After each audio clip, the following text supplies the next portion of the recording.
கங்கைக்கு வந்து தூய்மை கொடுத்தது முருகன். கங்கையில வந்து அந்த பொறி வந்து பறந்து வந்ததுன்னா, பொறி பறந்து கங்கையில மிதந்தனால் தூய்மை குடுத்தான்.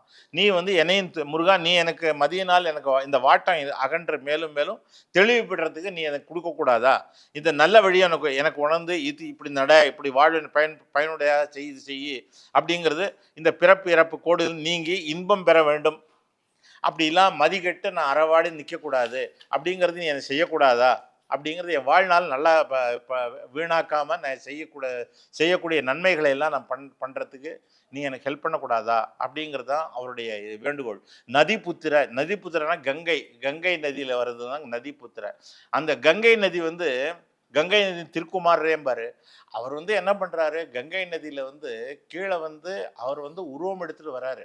மேலேருந்து கங்கை வந்து மேலேருந்து ஃப்ளோ ஆகுது. கீழ ஃப்ளோ ஆகுது. நம்ம கீழ இருக்கோம். நம்மள மேல கூட்டு போறதுக்காக அவர் கங்கையிலேருந்து அப்படி தூக்கி வராருங்கிறது அதுதான் நம்மளுடைய இது. நதி வந்து எப்பவுமே கீழ்நோக்கு தன்மையானது. மேல போகாது. ஸோ அவர் கீழ இறங்கி வந்து நம்மள எடுத்துக்க இது பண்றதுக்காக போறாரு.